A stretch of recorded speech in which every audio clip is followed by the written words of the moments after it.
Nagamit ni Arjuna ang sumpa ni Urvasi. Si Urvasi, isang napakagandang apsara mula sa kalangitan, ay ipinadala ng pinuno ng mga demigods upang tuksohin si Arjuna. Subalit sa halip na matukso, si Urvasi mismo ang naakit kay Arjuna. Dumalaw siya sa tahanan ni Arjuna at hayagang ipinahayag ang kanyang pagnanasa sa kanya. Ngunit dahil sa mataas na paggalang ni Arjuna kay Urvasi na itinuring niyang tulad ng isang ina, magalang niyang tinanggihan ang alok ng apsara.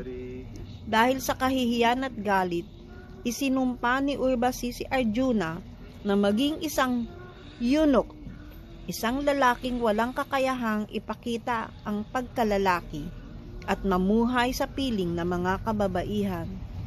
Nalungkot ng labis si Arjuna sa sumpa, kaya't lumapit siya kay Chitrasena, isang Gandharva, at ang nag-utos kay Urvasi na tuksohin siya.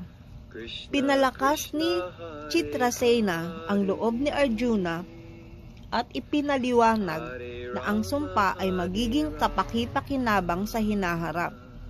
Sinabi ni Chitrasena na sa loob ng 1 taon sa kanyang pagkatapon, kakailanganin ni Arjuna na magtago ng kanyang pagkakakilanlan upang hindi siya madiskubre ng kanyang mga kaaway.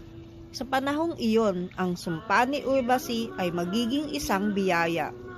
Si Arjuna ay magiging isang dalubhasang mananayaw na walang pagkakakilanlan bilang isang mandirigma, kaya't makakaligtas siya sa pananganib.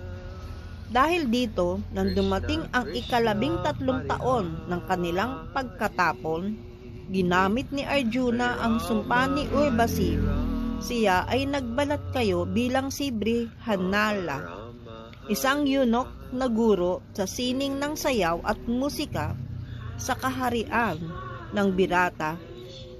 Sa kanyang pagbabalat kayo, siya ay naging guro ng prinsesa ni si Uttara na ipapakasal sana sa kanya. Ngunit iminungkahi ni Arjuna na mas bagay sina Uttara at ang kanyang anak na si Abhimanyu dahil hindi nagkakalayo ang edad nila. Matagumpay si Arjuna na nakatago mula sa mga kalaban.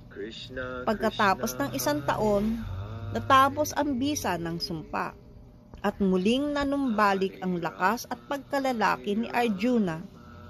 Muli siya ay naging isang makapangyarihang mandirigma, handang gampanan ang kanyang tungkulin sa darating na digmaan ng Kuruksetra.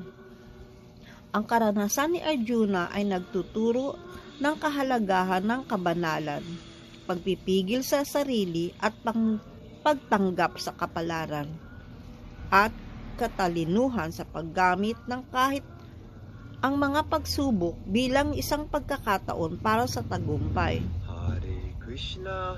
Sa kabila ng kahihiyan ng sumpa, pinili niyang yakapin ito at ginamit ito sa tamang panahon, at sa huli, siya'y nanaig.